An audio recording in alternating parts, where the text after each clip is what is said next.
Hey everyone, so today we're going to be taking a look at this Epiphone limited edition custom shop Blue SG. This belongs to a friend of mine. We go back to junior high actually, so we've known each other over 30 years.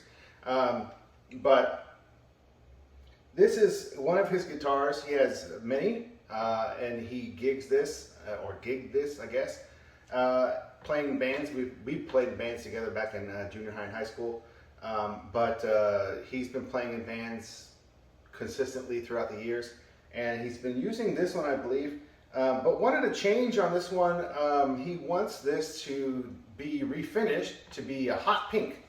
So we're going to do a hot pink nitrocellulose refinish on here. But a little bit about this guitar. I don't know much about the production, when it was made or anything like that, but it is in this Blue polyurethane finish. Now this polyurethane finish is interesting. I just took a black light to it out of curiosity because it was so thin. It's such a thin polyurethane finish that I thought maybe it could be nitro, but it's not. It's definitely polyurethane. It will crack, as you can see here and here. There's little dings in it here and here on the neck. And where the finish is cracked and started to peel away, and it looks like he's put some super glue in those spots to keep it from spreading. Which may present a little bit of a challenge here and there for me. But the interesting about blacklighting this is it glows just like a vintage Gibson does, like a vintage nitrocellulose finish. It glows green, really green, just like a vintage guitar does, which is kind of cool. But it is a polyurethane finish. And it is a thin finish compared to like the fenders and stuff that I've stripped with polyurethane finishes, where those can reach thicknesses of, over 1 millimeter thick in some spots. This seems very thin overall. The guitar is pretty resonant as is. You feel the resonance in the neck, not so much in the body.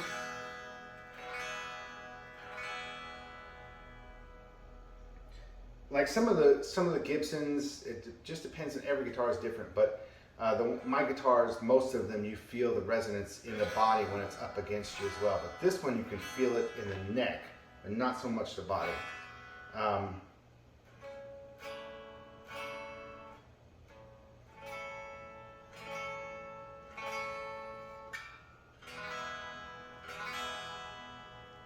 Sounds pretty good. The thing that's not stock is this roller bridge. It's an ABR1 Nashville style tunematic with roller saddles. Other than that, otherwise, it's pretty much all factory original electronics. Once done, so part of the process is stripping it. I want to do a video to figure out what does the finish do to the tone. How does it affect it? I'm thinking it's not going to be much because this is such a thin polyurethane finish. It probably won't. It'll be minimal. Probably someone really familiar with it will be able to hear it. I'm not sure any of it's going to come across on video, but I figured, hey, let's do the video anyway. Let's see what's going to change. So the first step is going to be, we're going to record some sounds through the 61 Vibrolux at 4, so that way it's consistent. I can test it again in a month or two when this is all said and done. So we're going to be testing it using the same strings. I'm going to record all the setup and everything, so everything's going to be exactly the same as it was. But we're going to record it now as is stock. Then I'm going to record it after it's stripped. Part of doing the refinish process is I'm going to re-bevel this more like a real Gibson original vintage SG. So that's just kind of, and that's going to take some wood away. So that's going to affect the sound, I think. We'll see. But first we're going to do it like this. Then we're going to do it stripped. I'll put it all back together. Then we'll do it again with the body work done. See if that's what that has done to the change the tone. And then we'll do it finally at the end with the nitro finish. So for you, it'll all be in one video, but for me, it's going to be a months long process here. So things will change. And it's not scientific. We're going to see what's going to happen and just see if it's noticeable. But it'll be interesting nonetheless. So he'll get his hot pink guitar, and I'll get to see if it's a noticeable difference between a thin polyurethane finish and a nitrocellulose finish. And of course the bare wood in between. So let's go ahead and record some simple tones through the Vibrolux. Neck pickup.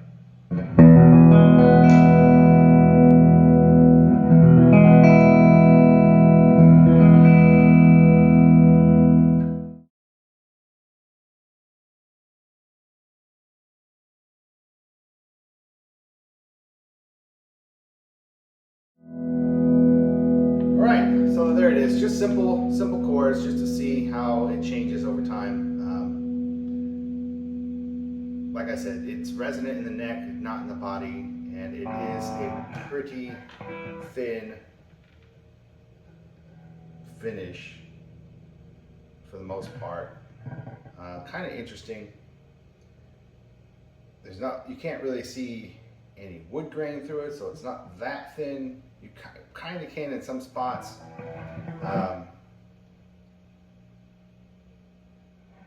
You can kind of see where I think there's a scarf joint up here where the neck is. Either that or it was just rested on something. Kind of hard to tell. I guess we'll find out when it's stripped what the story is on this. But it does have a really nice rosewood fingerboard. At least I think it's rosewood. It looks like rosewood. The edges are rolled nicely. Could be from playing it, but it doesn't look too worn. The frets are in great shape, so he must have a light touch. Or just doesn't play it that often. I'm not quite sure. But anyway, it's a good looking guitar, but he wants it hot pink. So we're going to make it hot pink nitrocellulose and recontour everything and see how that goes. So yeah, all right, stay tuned for the next change. Okay, so here we are a day or two later.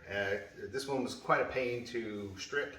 The polyurethane coat on it was not super thick, not super thin, but it was difficult to get off. It wasn't quite as elastic as like the Fender polyurethane stuff. So in areas it was very hard. In fact, some discoveries made while taking this one apart. This is a two-piece, at least, three pieces. I don't know what it is. It's supposed to be mahogany, but it doesn't look like mahogany, as you can see how light it is here. It's not as porous as mahogany, but it's very light colored anyway. It's three-piece body, two-piece neck. We got a scarf joint right up here, and actually we have a scarf joint at the cap. There's a heel cap too, which is mahogany, and then there's this wood, and there's a veneer, a mahogany veneer on the back and front, probably so it has a smooth one-piece look, kind of top through the finish. But the finish tore away part of the veneer here, so I'll have to repair that. And I've already marked out where the body bevels are going to be cut. Otherwise, it was, parts of it weren't bad and parts of it were really, really tough. But anyway, some of the dings that are on the back of the neck from when it was being used, I'll have to fill those and make that smooth. But otherwise, so here we go. This is the tone test, no finish.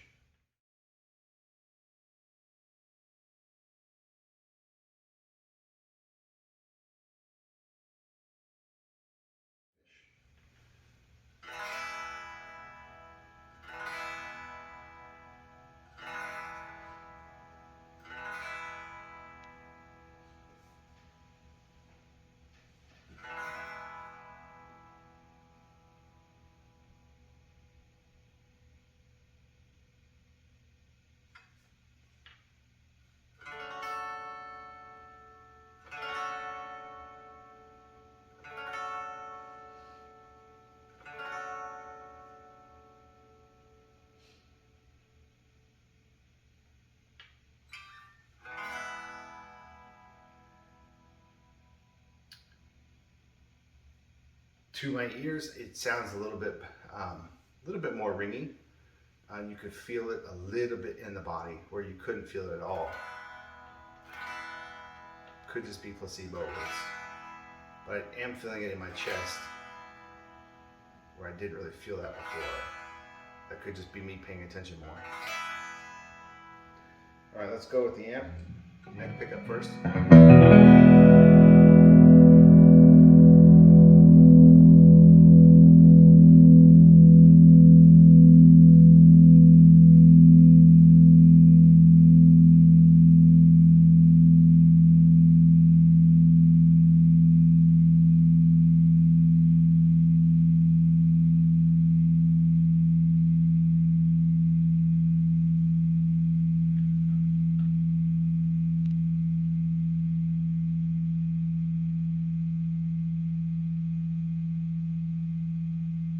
Still hearing that note. There's the E. Let's try it again because it's ringing way longer than it was. It feels like notes sustain longer and it's louder. And there's more overtones. I'm hearing stuff that I wasn't noticing yesterday with the other one. Well, the video will be able to tell, but hopefully, yeah.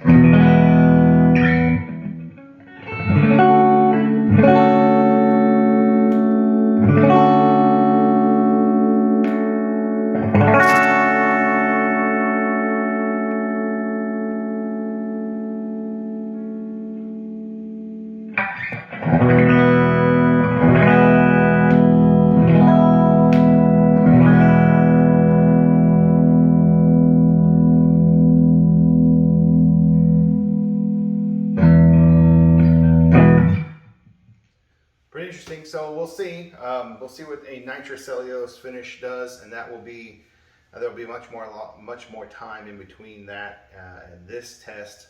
But maybe we'll see if there's a difference. To me, there's definitely a difference without the poly finish on it.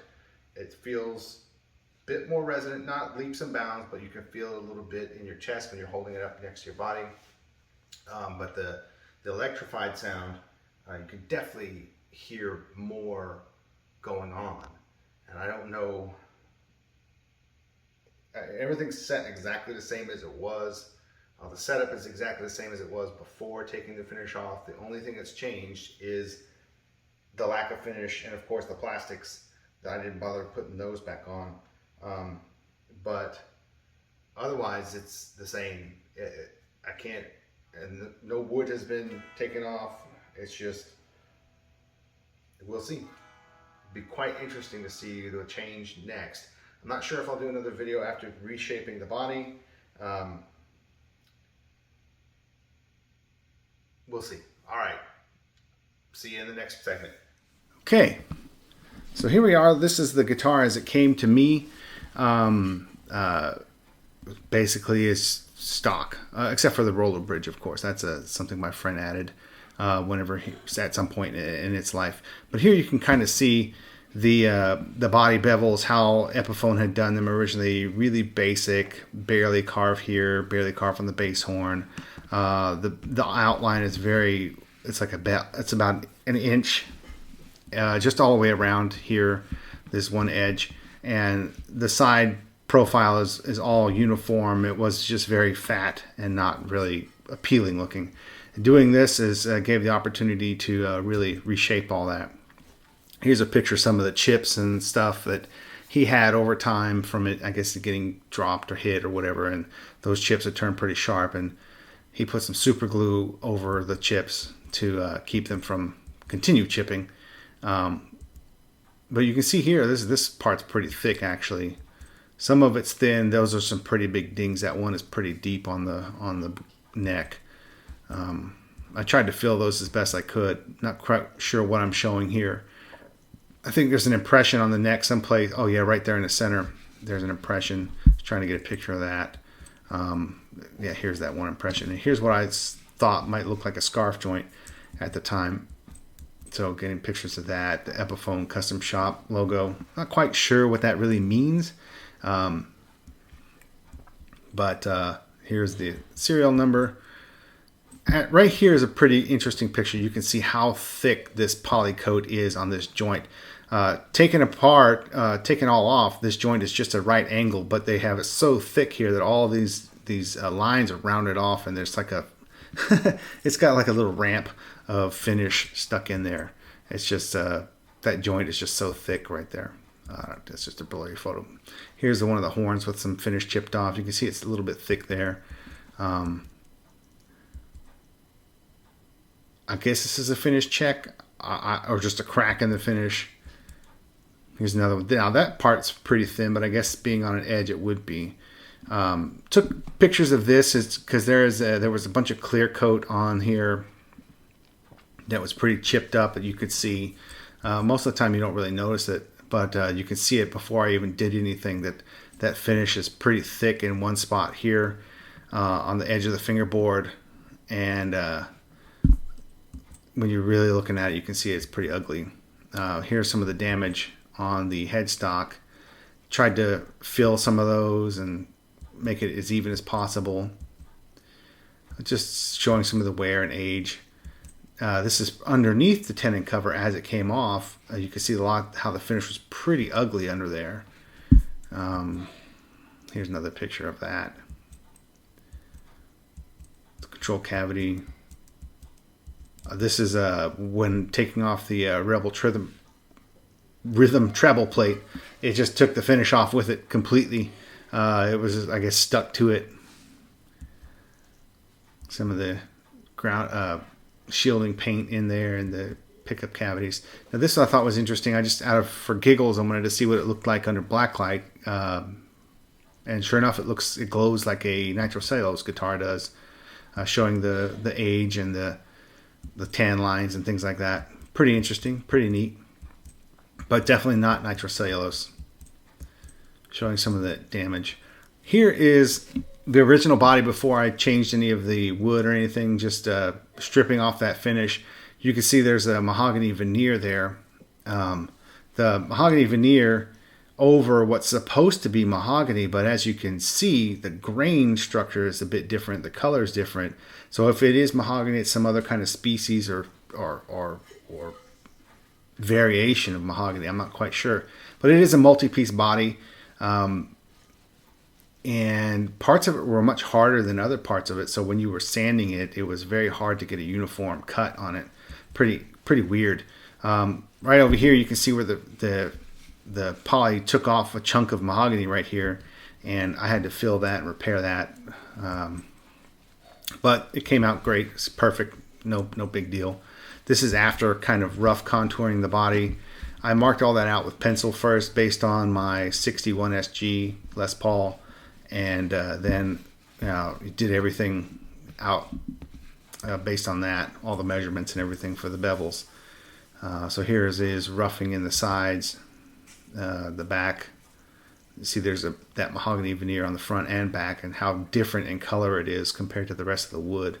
Notice there's a scarf, well, I don't know if it's called a scarf joint. I'm not...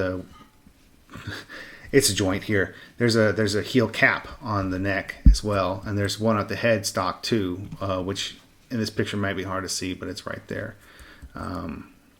Another thing you'd notice is the Epiphone logo and this fiberboard veneer that's on the front of the face of the headstock is not level. It's not even. It wasn't flat at all. So you can see how the sanding marks,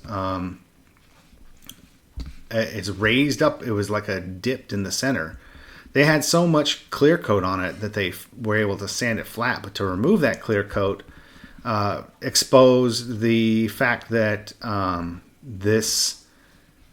this whole center was scooped out in the middle and wasn't flat. And so when starting to flatten that out, the pearl on this edge was very thin and it started to go away. So I had to repair all that. I had to rebuild that with mother of pearl dust, but it worked out in the end. So here is the guitar as finished.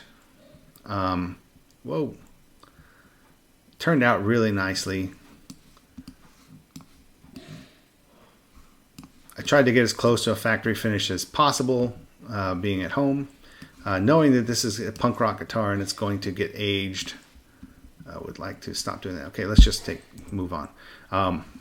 But yeah, so you can see here the bevels and everything with the hot pink nitrocellulose finish, and the Mojo Axe perloid plastics that we had made for it based on the originals. Here you'll see the headstock again. See if we can get a better, oh my gosh, maybe a little bit, trying to control the zoom here. See where I had to rebuild that E with the mother of pearl dust. It is not perfect machine done, but it pretty close. I think I did the best I could possibly do. All this is just dust. You'll see here. This is just dust from maybe polishing dust or something. I tried to get it clean, but I guess it wasn't as clean as I thought when taking pictures. But here's that side view. That one matches my 61 exactly, which is pretty neat. Here's the front view showing the bevels and the contours and stuff that match the vintage 61. The one part that you really can't do accurate to an original 61 is this back part. So the original 61s have a taper. From right about here, going flat across, they have a taper, and it tapers up towards the headstock. And they do not have this bevel here. Now, Epiphone had added this bevel, and so there's no undoing that. And with the neck here and everything and the structure, I didn't want to try to add that taper and just take away strength and everything. So I did the taper on this horn as much as I could. And then this one is pretty much left alone, and I left Epiphone's little bevel here that doesn't belong. But in the end, everything else looks really good. So here's a back shot of the headstock. I put a new serial number using a 50 style ink stamp. Here's just showing the fingerboard color join. You see a slight how much more, well, what am I saying? You'll see how much, there's some polishing dust here, but there's you'll see much more, how this is not a ramp, it's more of a right angle compared to that original finish.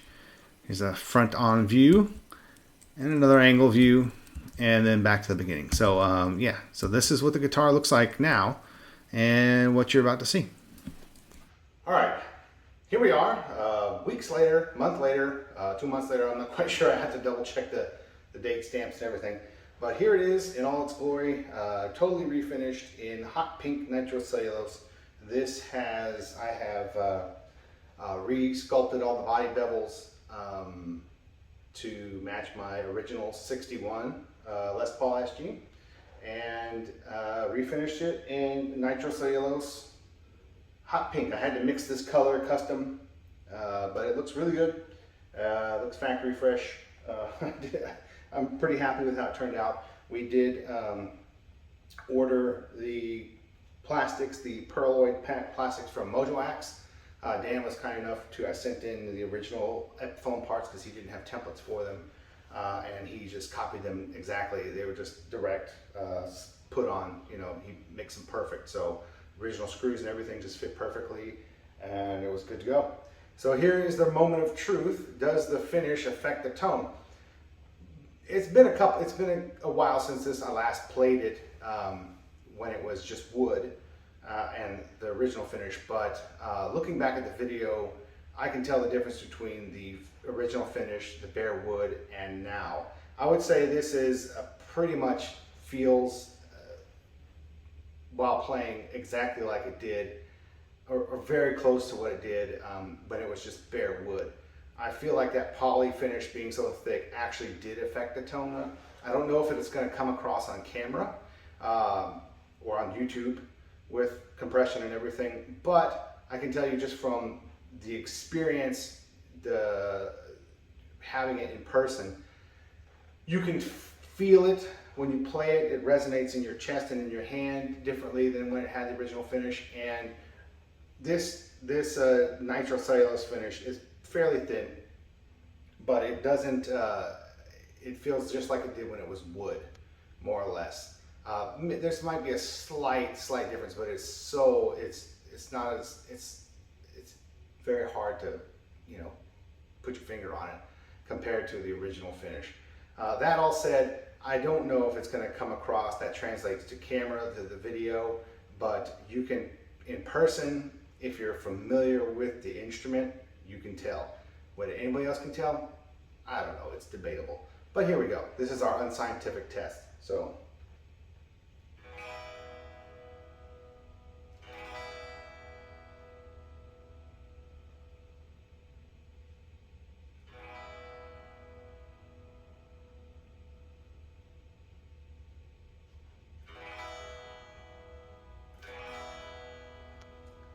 still feel it in my chest a little bit, whereas with the original poly finish I didn't.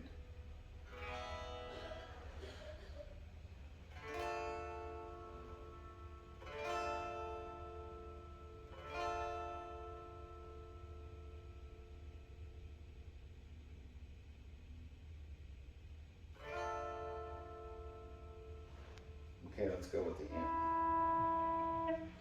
This is the neck pickup.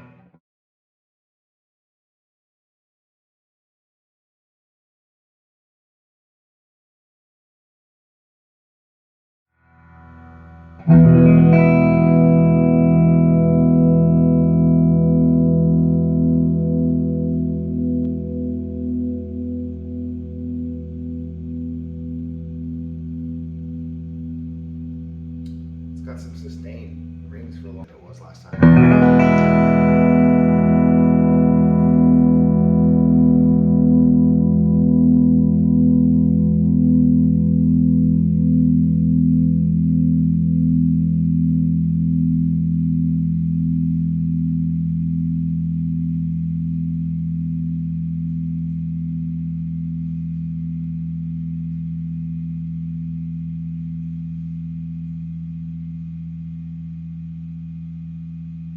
Still ringing. Let's go to the middle.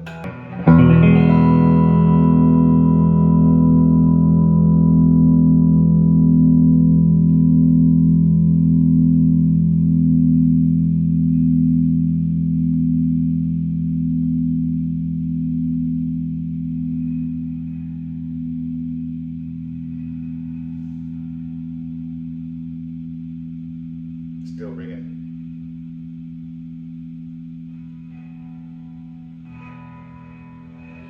Hear every movement I make.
I don't know if it did that originally.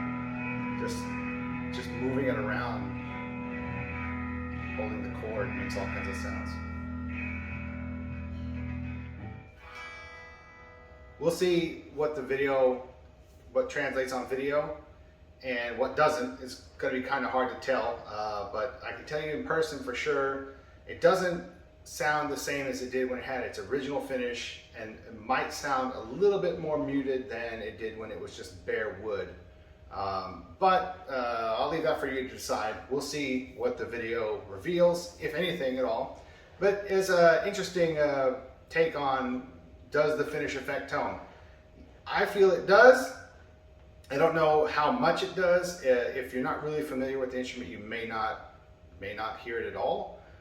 It definitely doesn't feel. You feel the difference. There's quite a difference in feel from a nitrocellulose finish that's very thin. You can feel it just feels different than it does that thick poly coat, which feels like a layer of plastic. And in some cases, it was as thick as a millimeter in places on this guitar. Whereas this is very, very thin. It's already shrunk enough to where you can see some of the wood grain. So yeah, nitrocellulose versus poly. This will wear like an old Gibson will, but it will. I feel that it also lets the guitar resonate a little bit more than a poly finish will. But is it going to really drastically change it? No, not really. The biggest drastic changes are just the core itself and also the electronics, what you do there.